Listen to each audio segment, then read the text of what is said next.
les partager selon les lois divines. Mais ici, quand on parle de fadak, il faut souligner que le noble messager sallallahu alayhi wa sallam l'a donné à la dame Fatima Zahra salamullahi alayha de son vivant. C'est-à-dire qu'il a donné fadak à sa fille de son vivant. Donc ça sort, j'ai envie de dire de quoi? Du cadre de quoi? De l'héritage. Alors comment est-ce que vous pouvez justifier que ce calife bien guidé là, Abou Bakr, eh bien, il va venir retirer la propriété privée de quelqu'un qu'elle a reçue de qui? De son père, de son vivant. C'est un peu comme votre papa vous donne quelque chose de son vivant, c'est votre propriété. Et quand il décède, je ne sais pas, un oncle ou je ne sais pas, le chef du village, il vient, il vous retire cela et vous dit en fait que votre papa était un imam, on n'hérite pas en fait de quoi? De l'imam.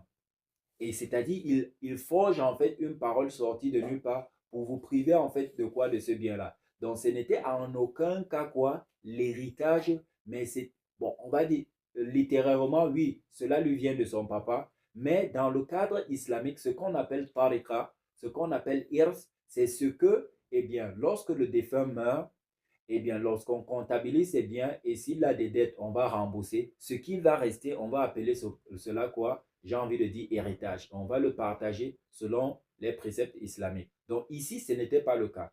Donc Abou Bakr est passé outre le fait que c'était déjà une propriété privée de la dame Fatima Zahra salamullahi alayha, mais cela ne lui a pas empêché de quoi? D'inventer une parole et de l'attribuer au noble messager sallallahu alayhi wa sallam. Nous rappelons toujours ceci. Man kadhaba alayya muta'ammidan falyatabawwa maq'adahu minan nar. Quiconque ment sur moi de manière volontaire, qu'il prépare son siège en enfer. Après, ne dites pas que c'est tel ou tel qui aura mis tel ou tel des compagnons en quoi? En enfer. Parce que quand tu mens déjà délibérément, eh bien ton siège, il est en enfer. Bref.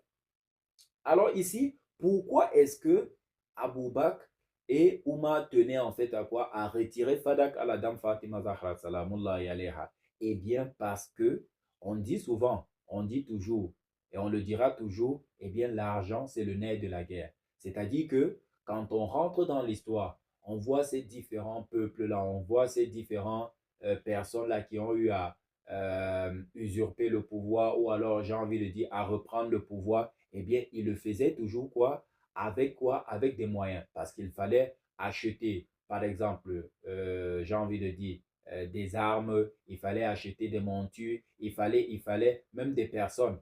Donc, à cette époque-là, on pouvait facilement trouver des mercenaires, on pouvait facilement trouver des personnes qui pouvaient en fait rallier ta cause tant qu'il y avait de l'argent.